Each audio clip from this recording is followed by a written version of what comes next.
So, Dr. Pranav, do you want to start with the case study or you want to start with questions?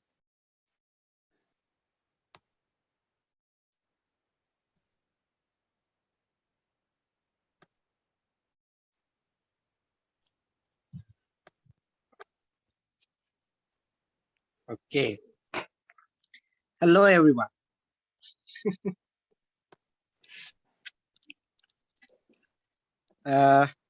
Fine. So I was a little bit late.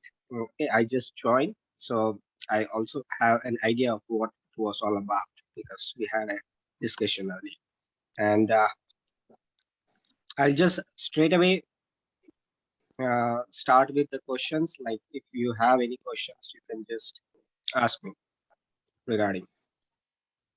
So one of my questions, I had most of my friends that I'm talking to who might be interested in working with this in some aspect do not have enough money for, like, you know, $300 worth of herbs. And so, but they might be able to start with home remedies, or like I loved in the last class where we had the hypertension and the diabetes, that besides the home remedies, there were yoga poses, and like to be, you know, I felt like, okay, here's something that they don't have to do everything all at once anyways. And so if there's things they can start with for that don't cost them a lot of money, then I think it will be easier for me to get more people on board. And I had mentioned this to in maybe one of the Asia Pacific calls, and one of those people might have been Jana, recommended just get as many people on a call with your Vaidya or your mentor anyway, even if they can't afford that, because then you start to learn more. But it kind of feels like, well, if they're not going to do the main thing, then why are we getting them on there? And so I wanted to know, can we always make sure that we have some things that they could do without having to buy the herbs, or what are the most important herbs if they only could afford one or two? Yes. The basic You're really breaking up. thing I can't hear you understand anything. You might need to do just the audio, not the video, because you're breaking up pretty bad, at least from my end.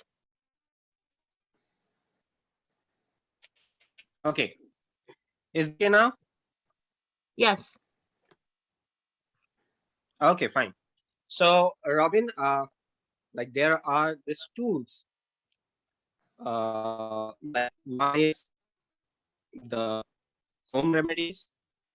Second is the diet, herbs. Then comes the detox. Then karma. Now, tools by which we help the people, right? Now, the intention is not something. The intention is to help as much as people as we can by any ways. So not necessarily a person has to buy something from us, but he should be happy, or he should be happy with the service that we give, and whatever suggestions we give should make a difference in his. If a person is having any sufferings, he should feel better. He should be motivated, and he should be happy about it. So the idea to call people here is not to sell, but to serve and to help by any ways it can be. So home remedy is a very good, just by helping with giving him the diet, a person can definitely feel the week if he properly follows the diet. And some yoga posture, some exercise, all these stuffs help more or less in controlling the sufferings that the person is having. So basic idea is to serve. Okay. Yes, thank you. Yeah.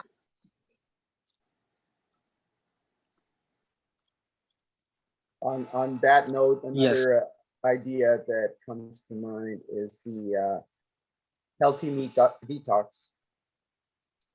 Yes. So it's diet. That diet is something that it's not very expensive.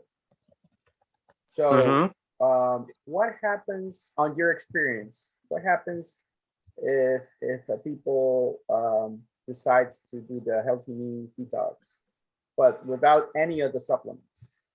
Do they get 20% of the benefits on average? Do they get just 10% of the benefits? Because I think also the detox, the 28 detox, that's something that it's like, I don't want to say general solution, but it's something that will help to balance a lot of the general conditions on the body. So I think that's another way also to benefit clients. I don't know what's your take on that, Doctor? Yes, Duan, definitely. Now, how much difference will it make if we just suggest the healthy meat detox diet and not the herbs, right? This is your question, Duan, right? Okay, fine. So now this will depend from person to person, because a person mm, may come to you with just one issue.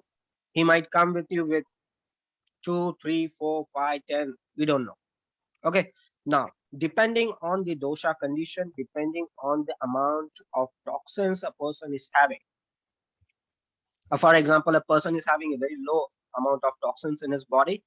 You just suggest him the healthy meat detox, and you can find that within a month time, 80 to 90% of his problem is solved. Okay. Now, it depends on the amount of toxins that are accumulated in the body. It depends on what the condition is, whether it's an obstructive condition or a regenerative condition. Because the healthy meat detox, idea behind this detox is to digest the toxins, to melt the toxins, and we want to remove those toxins out of the body. So, the food is the plays a very important role in doing that, because if you are not eating properly, then definitely it will go on accumulating the toxins further. So by advising a proper diet, what you do is you just stop the toxins to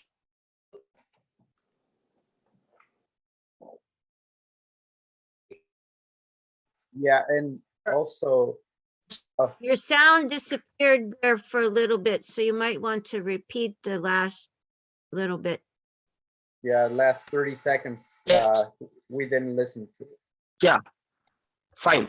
So the basic idea is like we will be working on the root cause. Like the cause is the toxins, and we don't want that to accumulate. We don't want that to accumulate. So the first step would be to take diet in such a way that doesn't accumulate the toxins. So the diet in the healthy meat detox is such which is very light to digest, and it will not accumulate the toxins further.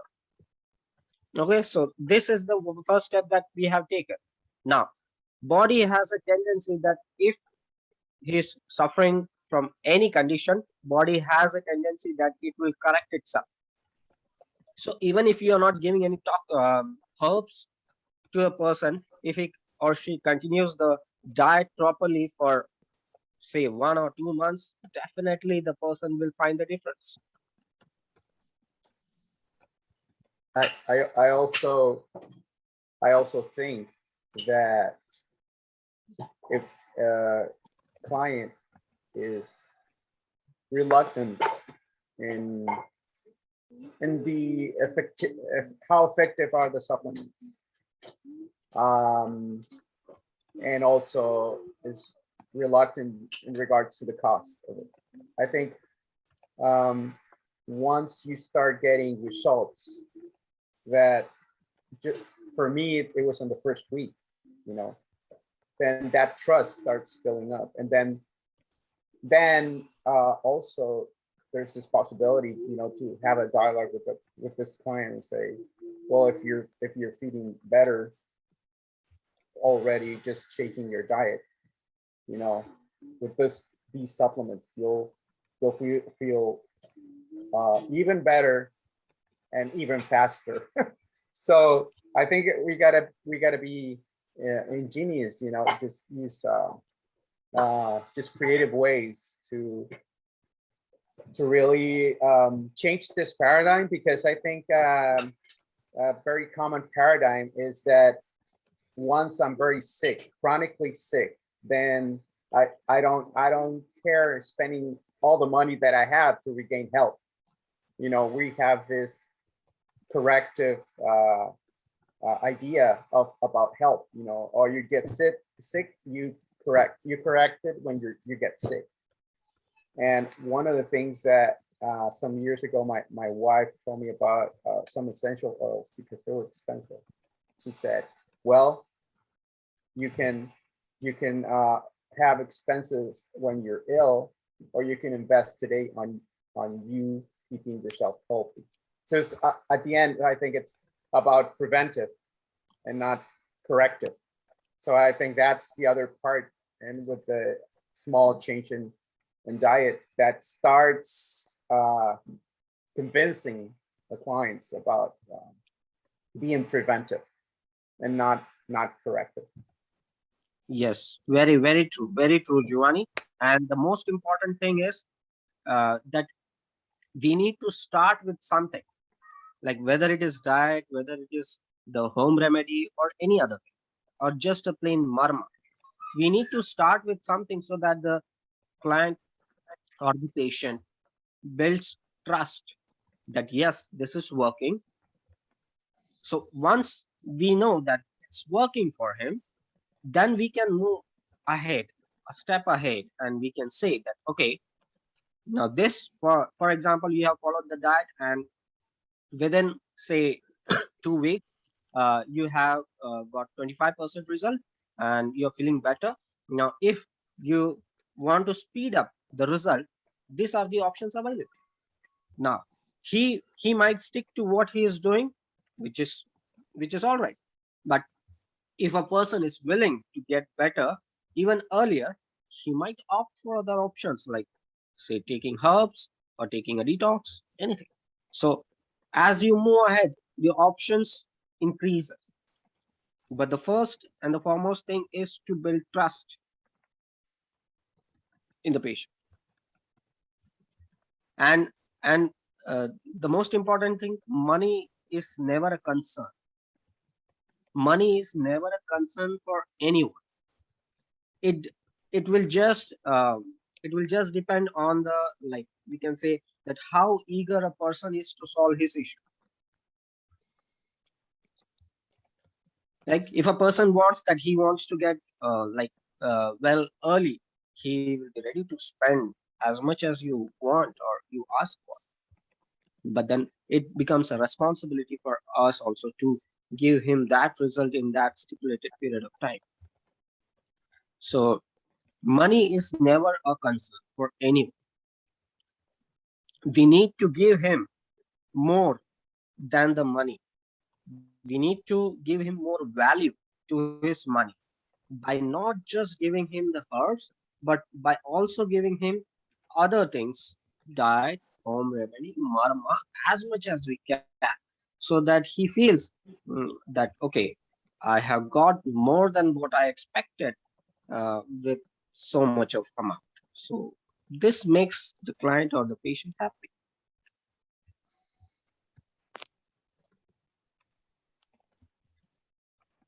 Right? Yeah. I agree.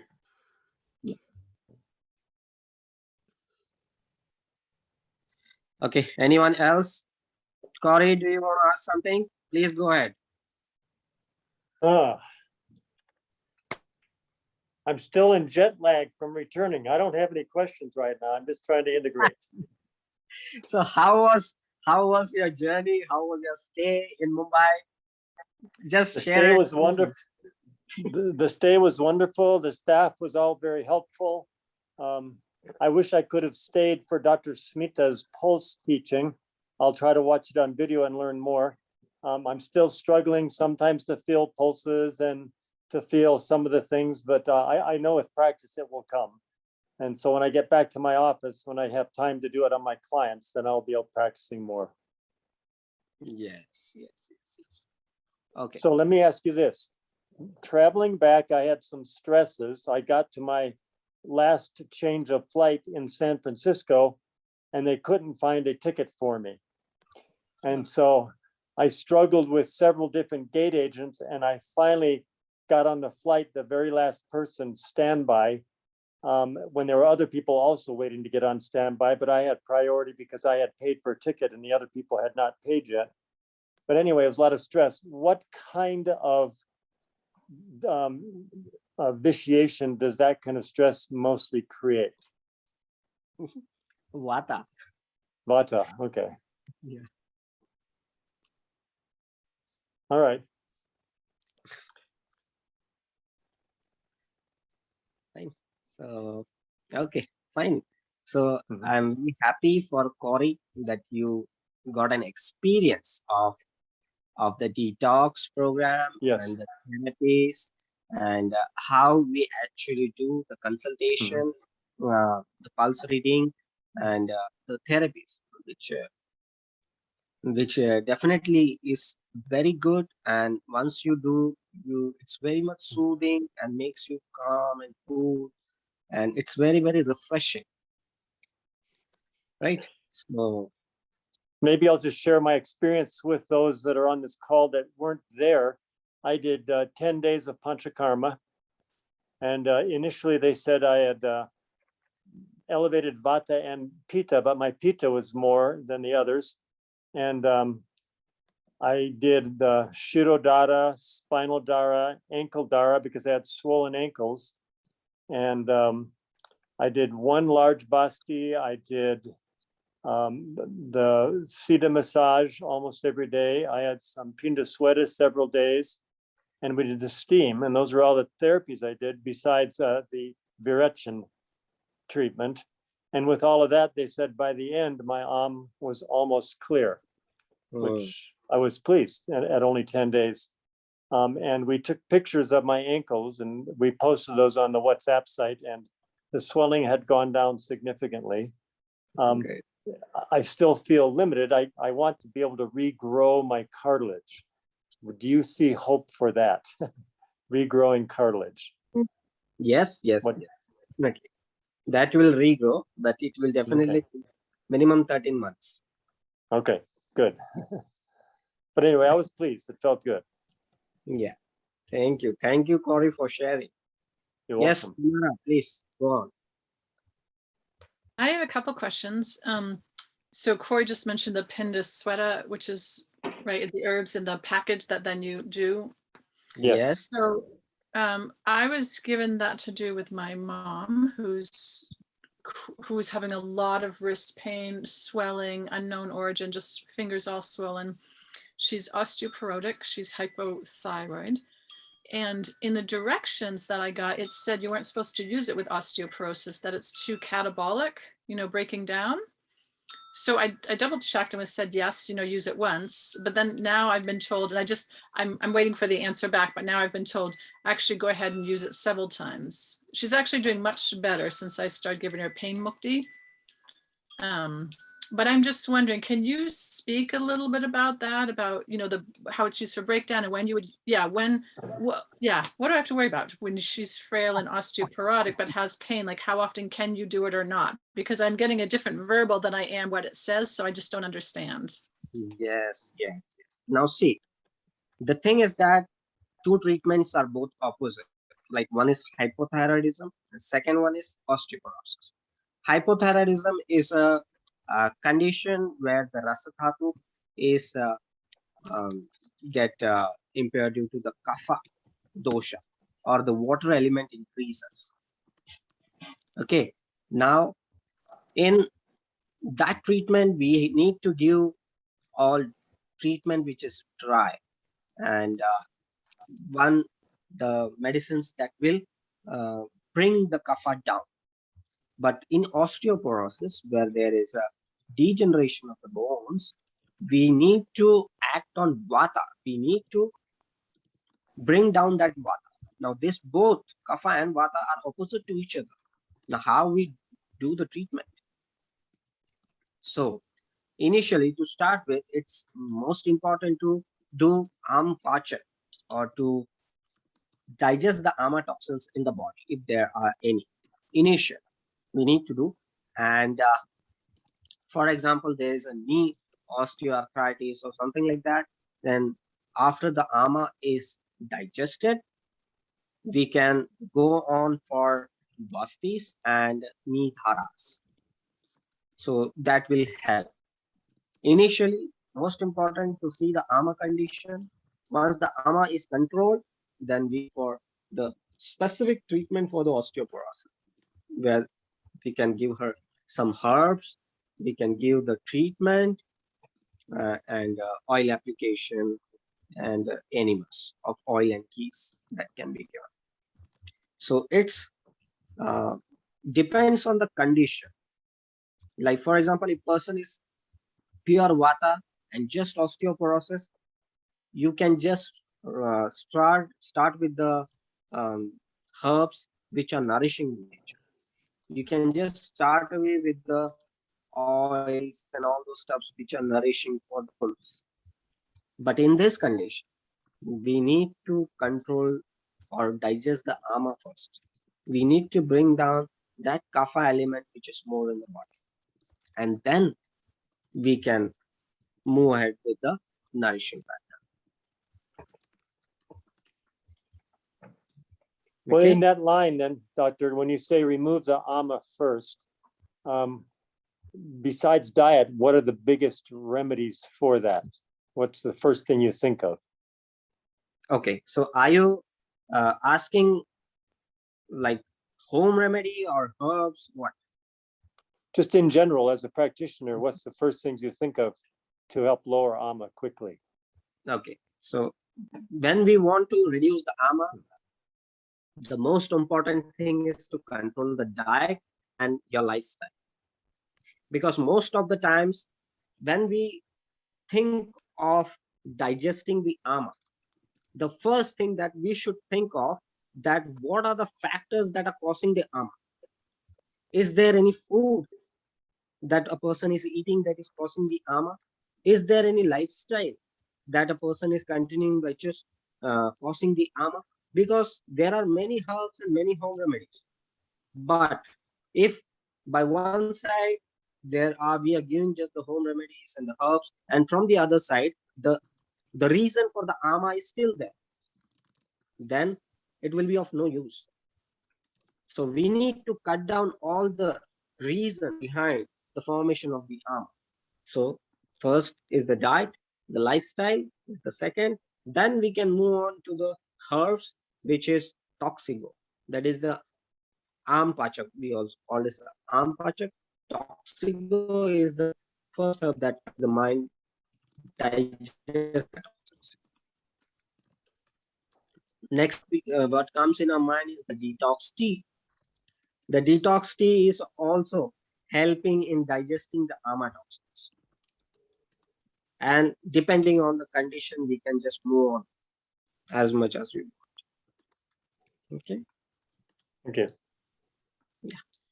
So going back to the example I used, so then the pin sweat is breaking down ama. Is that what it's doing?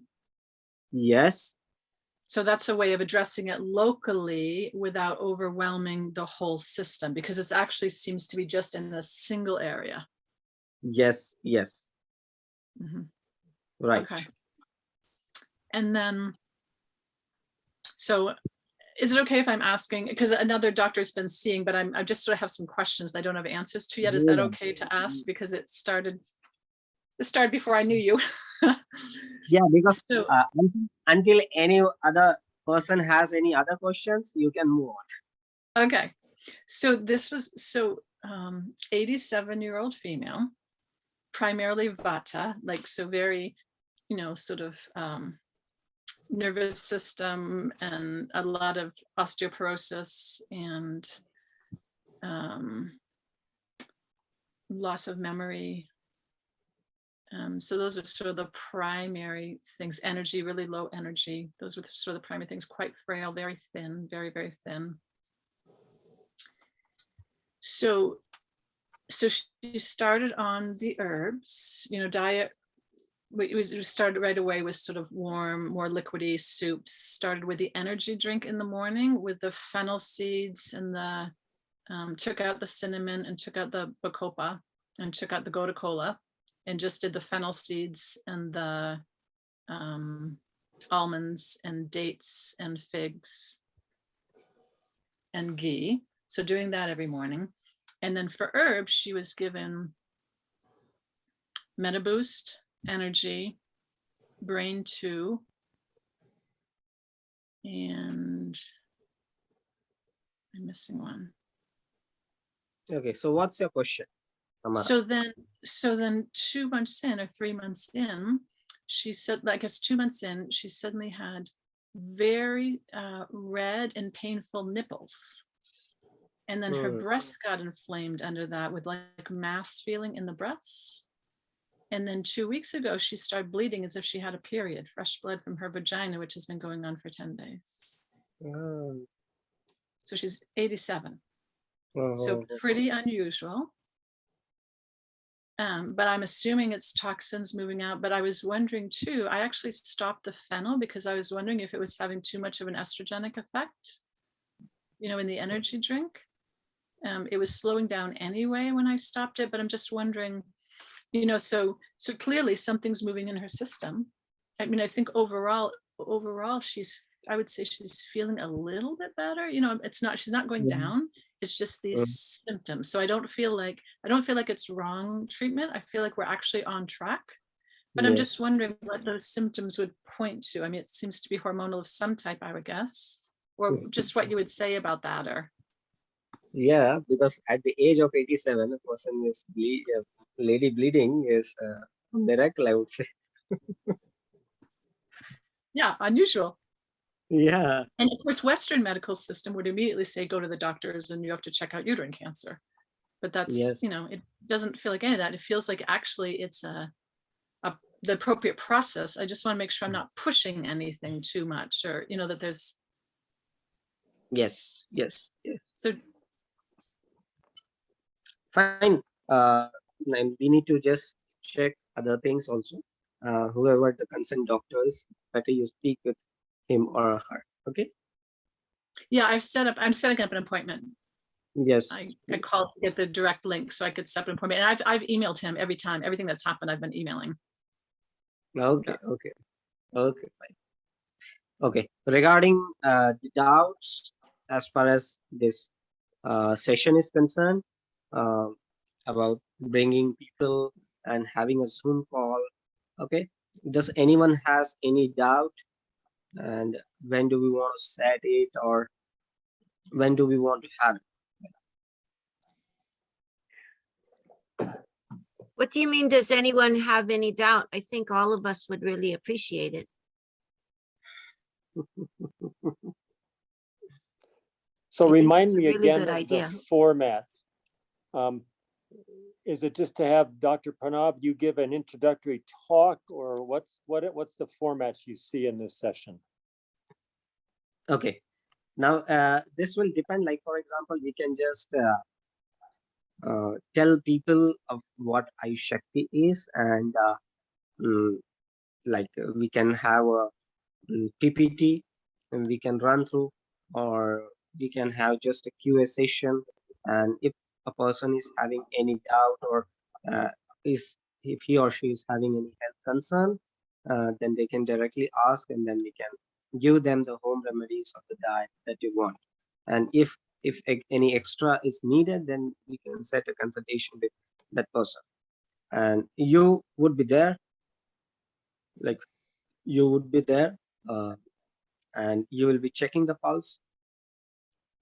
You'll be writing what you saw, and I'll be also there with you through this call, and we can have, like, you can just ask what questions are there, and you know, what are their concerns, and we can give the herbs or whatever is needed. For example, if a person is interested in herbs, then definitely we can give, or else home remedies, or just the diet suggestions if needed.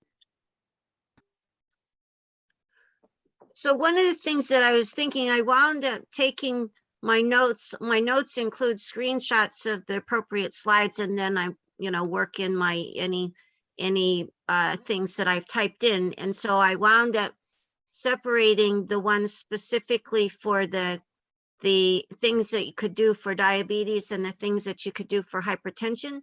Because I was trying to ask one of my friends, did she want to try the things for hypertension? And she got pretty upset because I couldn't quickly explain like what. So I decided, okay, I'm going to make like a Google document that I can share. These are the kinds of things. You don't have to do all of them, but you can just pick a couple, and but I also have, if they don't know anything about Ayurveda yet, then there's terms in there that, so I said, don't worry about if you don't understand any of the terms, and we can talk about stuff. But I think it would be good in like the webinar that they get a basic understanding of the main things we're trying to balance, and how those, because it's so foreign to your average American, especially all of these, that so many things can affect the body in different ways.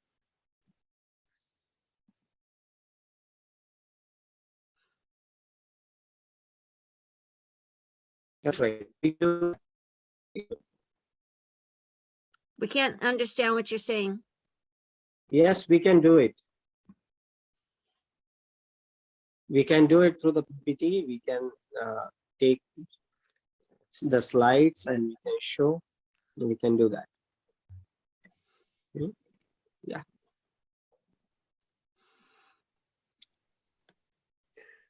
I'm still a little unclear. Before you were talking about like an individual client consultation, but with the webinar, we're talking a larger format. Yes. And we're talking several different doctors or practitioners with maybe several clients each observing.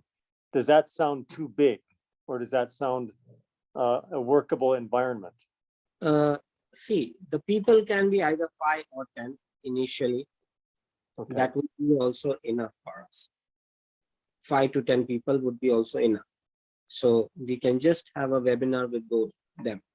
And so maybe one client per doctor on the session, or per practitioner? No, actually, per doctor, 10 people. 10? Yes. Okay. And then the goal is, so this is the initial introduction to this very different way of looking at potentially solving their health problems. And then we can go deeper with them, with what they learned with us individually, and at whatever point they want to get on a call with you, then they have some basis of, that they might have already decided to implement 1 or 2 lifestyle changes or home remedies based on what we wind up discussing with them. And when they want to kind of get a more deeper diagnosis and ideas, then we can get them on the call with you. Yes. So Robin, the basic idea is, like, initially we asked you that you shall bring few people with for the consultation, and you will be also there on the call, right? Now that was thing because we wanted you that you listen to what we talk, what are the type of questions that we ask, so that you have an orientation of how the consultation is done. Now, that was the first step. Now we move on to the second step. Now, the second step is you'll bring people and you yourself will check the pulse. So we You want yourself, the people on the webinar need to be where we are, not in a different city or part of the yes, country. it's very good if they are with you. And if a person is somewhere else want to join, they can also join. But it's always better that they are with you. Okay, because the idea behind this is that we want you to check the pulse. We want you to check the pulse and to write what you have seen in the pulse, and then check, take the history, and you can decide the treatment or what need to be done, okay, for making him better. So this is the second step that we are moving towards. So now you all will have to collect few persons, and we'll be setting a webinar. You can just message me which would be the right time. We want to do it, and then we can just have it. What where is everybody who's on? I think Giovanni, you're also in Pacific time. I'm in Pacific time. Corey, where are I'm you? mountain time. 1 Okay. hour later. And Tamara? I'm East Coast. Okay, so we've got well, does this morning window work for everybody? It works for me Friday or Saturday mornings. What about Fridays, since Saturday we usually have other. I'm still a little confused on what we're doing. I think I'm hearing I think I understood something else on the call we just had. So I'm a little confused. So I'm hearing that there's this invitation or this next sort of thing, which is feeling the pulses and bringing the person in and giving the feedback, Dr. Pranav, to you, so that we're understanding more how the pulses are fitting in with the diagnosis.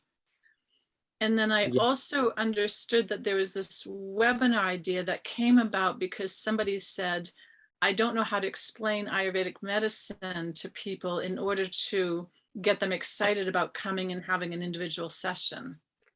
So I guess I'm confused about which one we're talking about. Are we combining those, or are they two separate things? So I'm not quite sure what I'm signing up for or not signing up for right now. I heard that as well.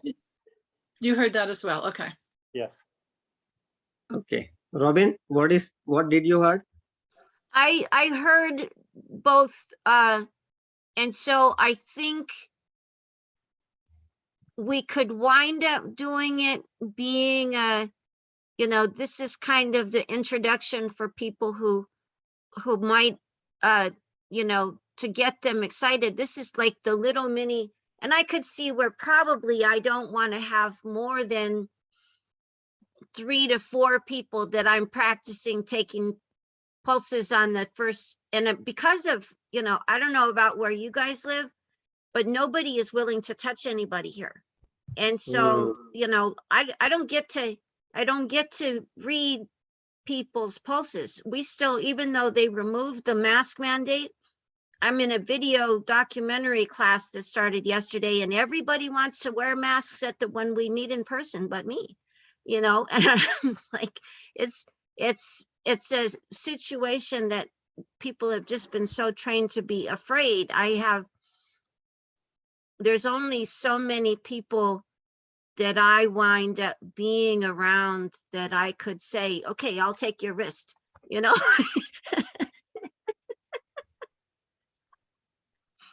It's different here. We're not using masks and we're touching patients, and yeah.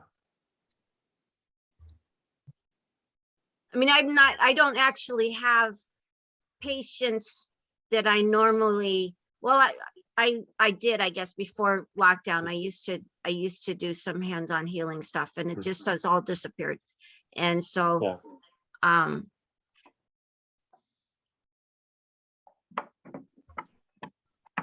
I have a clarification question. Yes.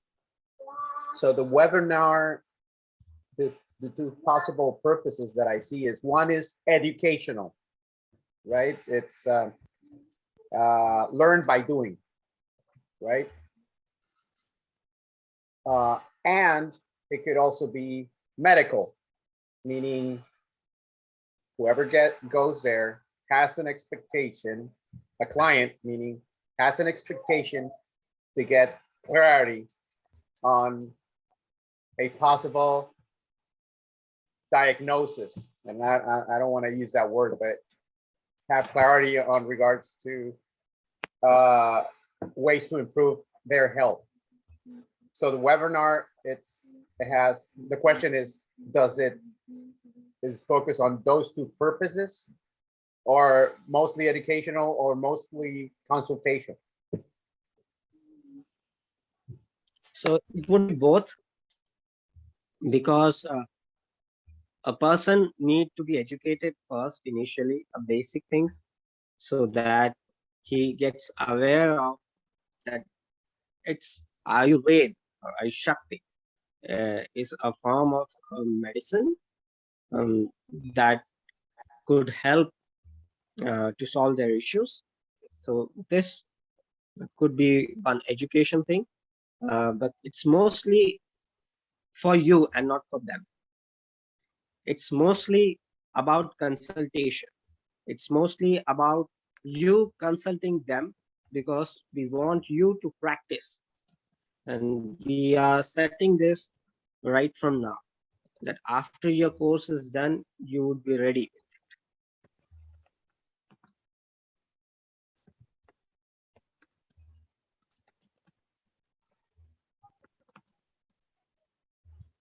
Understood. Fine. Robin, do you want to add something? I think this, I mean, mostly I'm inviting my more open-minded friends anyway, because it doesn't help with those people who are the more weird they think I am, or the more the harder it is for if they're going to because this is all like an experiment for me. And some people, like when Luke got on this, Luke lives in the same city as where I am. And so when Roma Rishi introduced this to him, he was like so excited to make his first pot of mung bean soup. And it's like jumping up and down. And so, but there's other people who really, kind of think, well, I've tried everything. I don't believe enough in that anything is going to help me, so I like to kind of sprinkle some of those possibilities in, but also like reading their openness is something that I'm learning to do. Yes. I think Fine. I think I'm sorry, Dr. Pranav, I'm sorry. Please, Joan, continue. No, I was just gonna say that I think you're gonna need to start just with the power of your mind. Like bring attraction of people that are open-minded. You're gonna have to be like just focusing your mind, because to break all that energy, fear energy, and I think they'll start showing up. That's the idea that I had. I think we should just set it up for a Friday morning and jump into the experiment. So what we started today, We can't, you're frozen or breaking up. okay, the same time that we started today. Yes, like 8 to 10 on a Friday morning. Okay.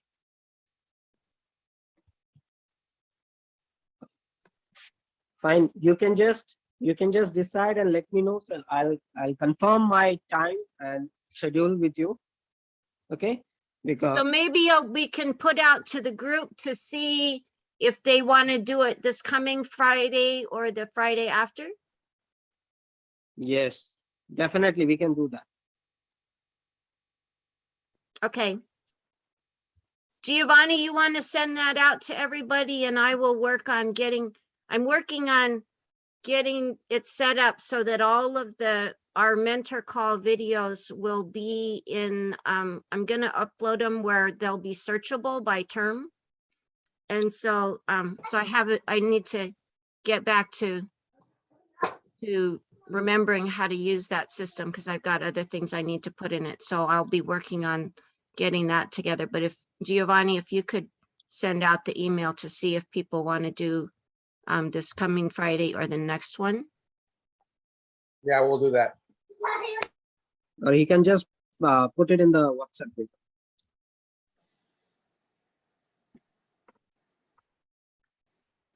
And then if we have a little more time, I'd actually like to get, based on what Corey was saying, get some ideas on how do we help people build cartilage? Because I know that is definitely an issue for a lot of my friends.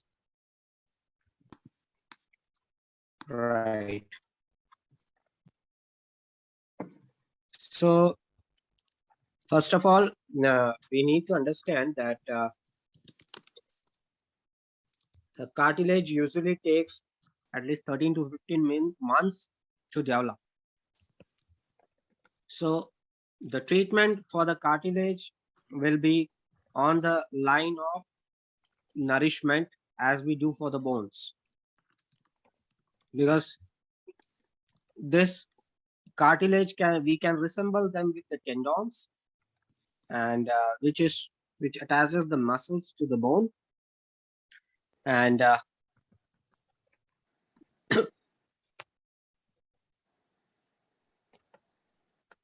so cartilage,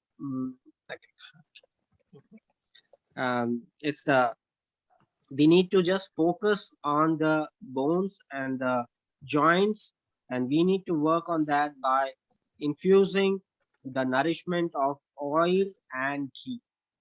That could be one, for example, by giving bastis or the enemas. Second thing would be local application of oil, and then giving the steam, local steam or the hot fermentation to that area, and nourishment via herbs through medications that we can do. Now, these are the three things that will help for the cartilage to develop. Awesome. That makes a lot of sense.